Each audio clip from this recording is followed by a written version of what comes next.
Hello and welcome back. I want to briefly spend a minute or two, okay, maybe closer to 10 in total, um, discussing this one kind of statement from Randall Wray, who's like the third big modern monetary theorist. And when people asked about, what would be the symbol that, or what would be the sign that there's too much spending going on, and his answer is that there's inflation. As we start maxing out capacity on our resources, on our natural resources, that there would be inflation, and that would be the sign that we're having an issue here. So with that, let's listen to what his response is here, and then I want to make a very quick note.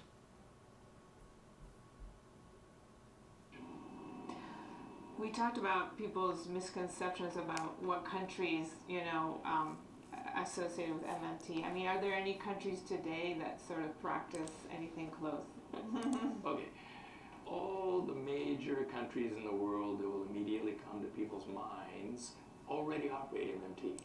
They already do. They have sovereign currencies. Right. Okay? They issue their own currency. They impose taxes in their own currency. They collect their own currency and payment of taxes. And they issue bonds in their own currency. All of those are MMT countries. The United States, Britain, China, Japan. These are all MMT countries. All of the European nations that joined the euro were all MMT countries before they joined the euro. And then they adopted essentially a foreign currency. And so people think that we're describing a new policy. We're not. We are describing reality. We're describing the way the U.S. government spends, the way the British government spends. Okay. Now, we do have policy recommendations that go beyond that. So changing some of the policies in order to have the economy.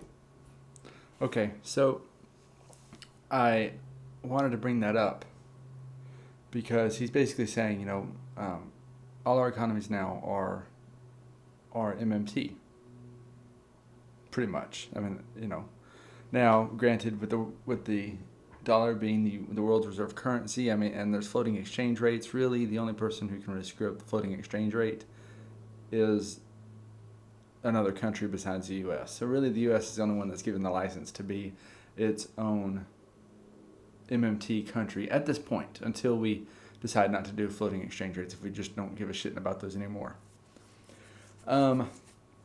With that being said, I would have gone back a couple more minutes in this video to just note that his answer is that we would see inflation.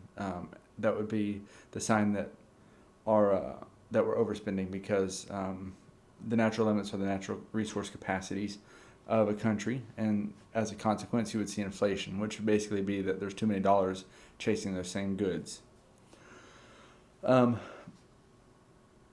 problem with that answer is he has to absolutely be ignoring a very simple graph that you see on this thumbnail of central bank money printing and the growth of the stock market. I mean, obviously he's not talking about that, because what I think a lot of these MMT economists do is that they're so myopic about the impacts of their policies that they're looking for general price inflation that they expect as a natural resource constraint. They forget that the ultimate resource is time, and the ultimate time, or the ultimate measure of time, is the interest rate or the return on value. And so why is it the case that when we're pumping out money and the stock market's going up, why is that not seen as inflation of the stock market? Because you're talking about prices per share here.